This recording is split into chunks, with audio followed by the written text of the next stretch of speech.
Hey everybody, Scott Steen with winnersandwhiners.com coming to you live from the Chick Hearn studio deep in the bowels of the Winners and Whiners Sports and Entertainment Complex to talk about today's Deep 3. Before we get started, you know the drill. Don't forget to like and subscribe.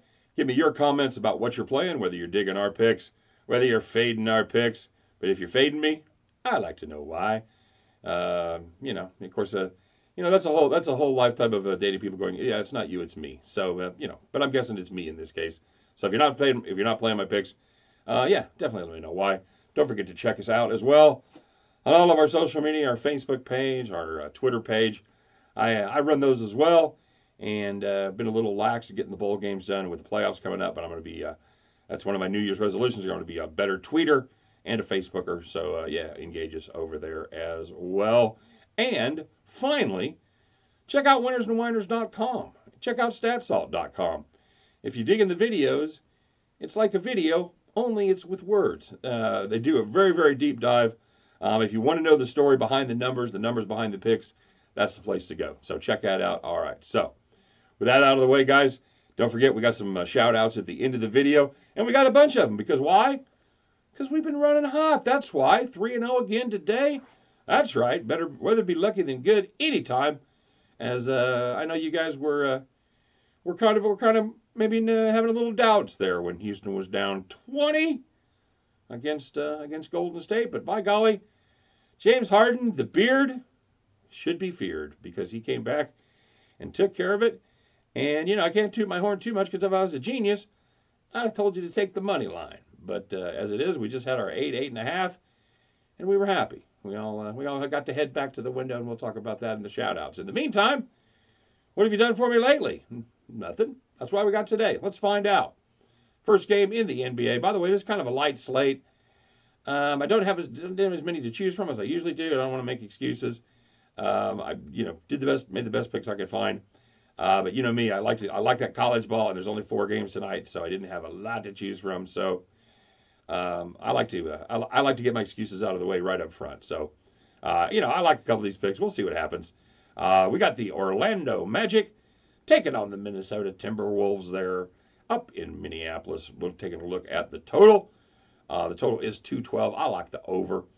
This game, to me, I think that number's a little bit low. It's not reflective of how these guys have been playing lately. And I don't mean just the last few games. For example, Timberwolves give up 111 points per game on the year, but over their last 13 games, they've given up almost 116. They've given up 115.8 over their last 13, and they're still scoring at a pretty good clip. They're still scoring 114.5 over that same 13-game stretch. On the other hand, Orlando, they've been up and down. They've had mostly a kind of a forgettable season so far, but however, their offense is starting to come to life just a little bit. They're averaging just 103 on the year. Over their last 5 games, they've averaged 111.8. I think both these teams are trending up offensively and defensively. I think that number is about 6 points low. Give me the over. Give me the over. Everybody loves overs. I get a hard time for my unders. So here you go, guys. Starting off with a big fat over 212 in the Orlando Minnesota game, and let's see what happens. All right, moving on to the mistake by the lake, Cleveland. God bless you, Cleveland. I love you, Cleveland. It is one of my favorite towns, actually. The beautiful shores of Lake Erie. We're taking a look at the Utah Jazz and the Cleveland Cavaliers. Utah's an 8.5-point favorite, and I think that's where my money's going to go. Cleveland has averaged just 95 points over their last 5. Utah plays decent defense. They give up 106 a game. And the nice part about Utah is once they get a team on the ropes and they can keep them down, they know how to drive the stake through their heart. The last 7 times that they've held their opponent under 100 points, they are 6-1 straight up, 6-1 against the number. The average victory margin, 18.4. I think Minnesota likes to beat up on the little sisters of the poor. And in this situation, I think Orlando fills that role.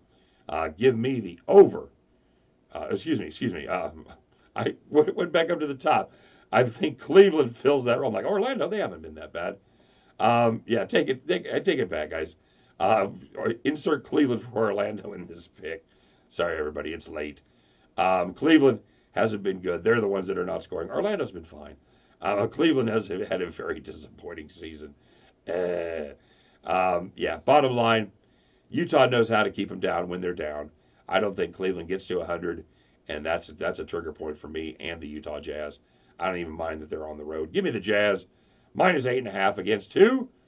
Cleveland. God, why do you even ask? Give me the Jazz minus 8.5 against the Cavaliers. I think they take care of business. And my last pick, I was able to scratch one out from college basketball. I'm taking a look at the SMU Mustangs minus 9.5 at Tulane.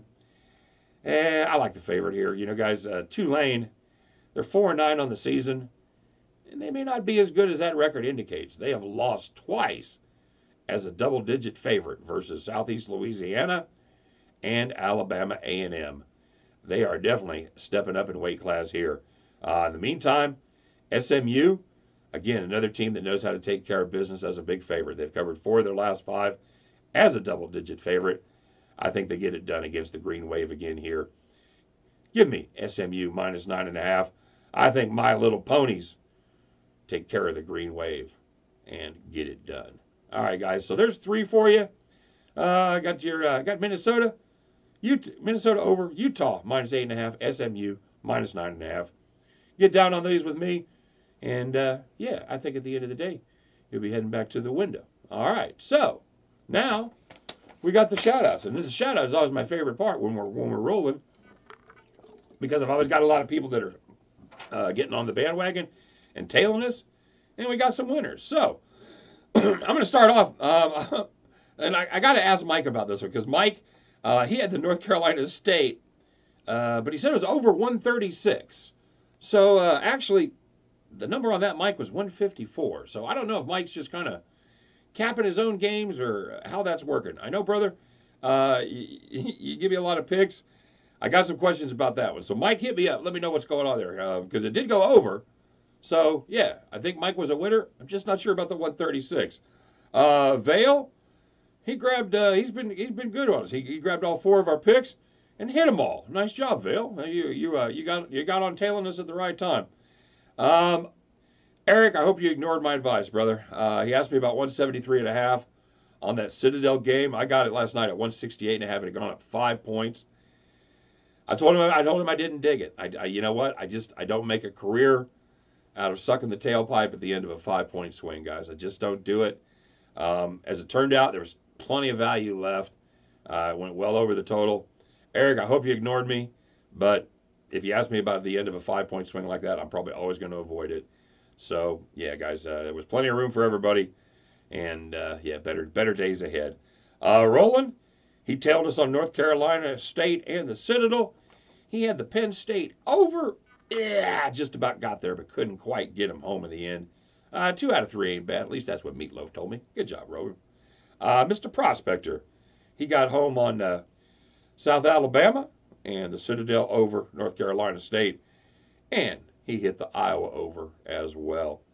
Not a bad night, Mr. Prospector. Big jiggities, I think you might have panned and found some gold there, brother. Yeah, the jokes are getting they're getting weak here, guys. I'm the first to admit it. My impressions not on point tonight. Let's move on, shall we? One of my favorite handles of all time, the astute Aardvark, as opposed to the oblivious Aardvark, which is mostly what they are. So he's an unusual cat, and he is astute because he was on the North Carolina State game with us, and he hit the Spurs Toronto over. Nice play, Mr. Double A. And Shane, he rode North Carolina State with us. Very nice, Shane. And Neil, he hit a couple hockey picks tonight. Good job, brother. He hit St. Louis Blues, and he hit the Islanders money line, a game that I actually watched, and pretty exciting. Islanders actually ended up winning that game. They should have beat them by about 4 goals, but they didn't. They were tied 2-2 at the end of regulation until Tays won it and in overtime for the Islanders there. So nice job, Islanders. Nice job, Neil. Nice job, everybody. It's fun when we win. So yeah, guys, we're having a good week. As always, I remind you, keep it in mind for Save your put those nuts in your side of your cheek there, because there's gonna be some cold days. So yeah, don't eat all your nuts.